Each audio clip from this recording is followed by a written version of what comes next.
नमस्कार दोस्तों, मैं अंकुर उपाध्याय स्वागत करता हूं आप सभी का एक बार फिर से अपनी नई वीडियो में।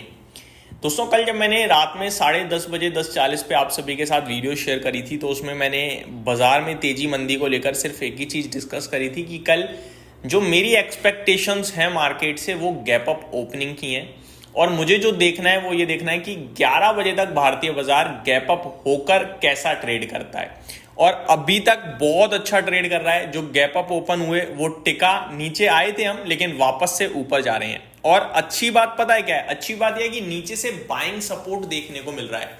ये सबसे अच्छा लग रहा है मुझे, क्योंकि अभी तक क्या होता है, सेलिंग और वापस से नीचे, ऊपर आते ही मतलब ऐसा लगता है कि वो जो सांड होता है ना, लाल रंग देख के दौड़ने लगता है। ऐसी भारत का बाजार जैसे ही ऊपर खुलता है कोई ना कोई उसे बेचने आ जाता है, चाहे वो रिटेल हो, इंडिविजुअल इन्वेस्टर हो, एफआईआईज हो, ये मतलब बैठे हुए हैं बेचने के लिए और बाजार गिर जाता है। दोस्तों, मैं आपको 2-3 चीजें बताना चाहूंगा। अभी जो एक्शन भारतीय बाजार में दिख रहा है, जरूरी नहीं है ये बाइंग ही हो।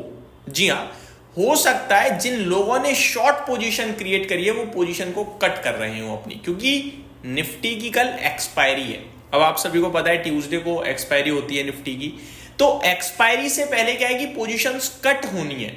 ऑब्वियस है। अब आपके पास टाइम बहुत कम रह गया है। अब ऐसे में क्या है कि अगर मान के चलो आपने शॉर्ट पोजीशन बना रखी है तो आपके लिए रिस्क बहुत ज्यादा ओपन हो चुकी है इस समय। तो आप अपनी पोजीशन को किसी ना किसी भाव पे आकर तो कट करोगे ही करोगे। और जैसे ही आप पोजीशन को कट करोगे ना, तो बाजार क्या देखेगा कि मंदी करने वाला बाजार को छोड़ रहा है, जिसकी वजह से और तेजी आती है। इस टर्म को शेयर बाजार में कहा जाता है शॉर्ट कवरिंग। अब हो सकता है ये वही हो। अब आगे क्या दोस्तों, ऐसे में सिर्फ दो ही चीजें हैं मेरे लिए। नीचे आपसे मैंने कहा था कि एक गैप अप आ सकता है, लेकिन 24,850 मेरे लिए बड़ा इंपॉर्टेंट होगा। उसके ऊपर फ्रेश राउंड ऑफ एक्शन तेजी का शुरू होगा। अदरवाइज बाजार 24,800 825 के आसपास ओपन हो सकता है, 850 के टेस्ट कर सकता है और वापस नीचे आ सकता है। व्यू स्टिल क्लियर है। 24 ऊपर 24,850, नीचे 24,725, दायरा यही है। और इसी दायरे में जब तक घूमेगा नो ट्रेड एट ऑल। अब इन केस दायरा ब्रेक होता है फिर क्या? 24,850 ब्रेक होता है तो 24,900 925 आपके लिए इंस्टेंट मूव बन सकता है, क्योंकि शॉर्ट कवरिंग हैवी हो जाएगी। खरीदारी आए ना आए, लेकिन मंदी करने वाले डर के भाग जाएंगे और जिसकी वजह से थोड़ा और बाजार ऊपर खींचेगा।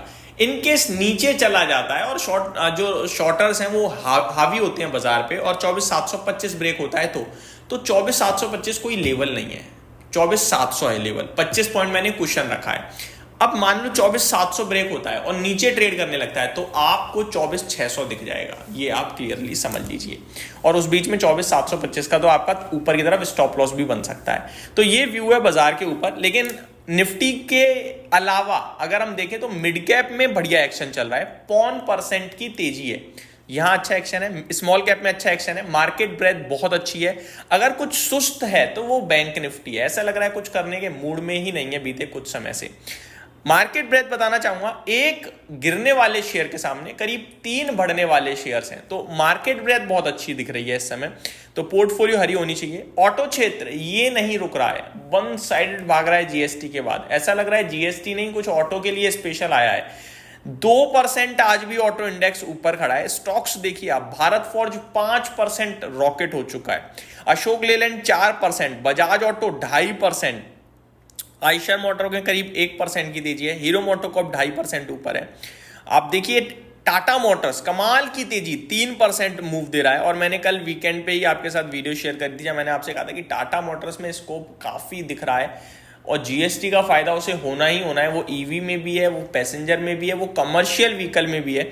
आज अशोक लेलैंड कमर्शियल व्हीकल से अच्छा कर रहा है तो उसका भी सपोर्ट टाटा मोटर्स को मिलेगा। और टाटा मोटर्स पैसेंजर में भी है। प्राइस रिडक्शन की बात कर दी है, सारा पास ऑन करेंगे कंज्यूमर्स को।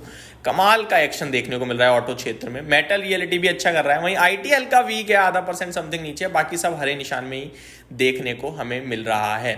आगे बढ़ते हैं दोस्तों, थोड़ी अपडेट ले लेते हैं। जीएमडीसी एक बार फिर कमाल कर रहा है और बाजार का टॉप लीडर बना हुआ है इस समय। 7% की तेजी लाइफ हाई पे ट्रेड कर रहा है। टीबीओ टेक एक बार फिर एक्शन में आ रहा है, 7% ऊपर। जुबलिएंट फार्मोवा 6% ऊपर। भारत फॉर्ज 5%। अदानी पावर में भी 5% की तेजी है।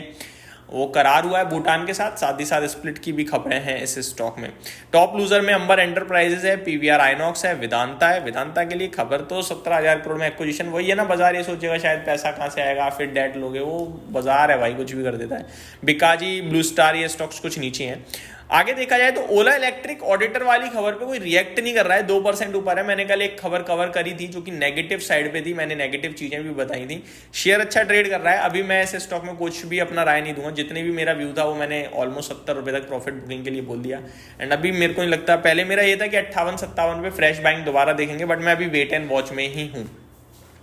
टाटा मोटर्स, जीएमडीसी, ओला इलेक्ट्रिक, नेटवेब टेक्नोलॉजीज, इनमें टर्नओवर अच्छा होता हुआ दिख रहा है आप सभी को। बढ़ते हैं आगे दोस्तों निफ्टी की तरफ। 18 स्टॉक्स नेगेटिव हैं, 32 पॉजिटिव हैं। टॉप लूजर है एसबीआई लाइफ 1.25% नीचे, बाकी तो टीसीएस, एशियन पेंट ये फ्लैट टू नेगेटिव है।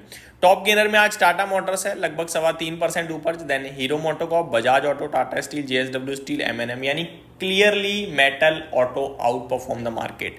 तो ये पहली वीडियो मेरी तरफ से अपडेट थी और बाजार इस बीच में दोबारा 24,800 के पास पहुंचा है, तो कुछ ज्यादा खास करने के मूड में है नहीं, ना 24,850 ब्रेक करना चाहता है, ना नीचे 24,725 तो गया ही नहीं है खैर अभी तक। तो ये मेरी तरफ से अपडेट थी, उम्मीद करता हूँ डिटेल्स पसंद आई होंगी। Thank you so much for watching this video, have a great day guys.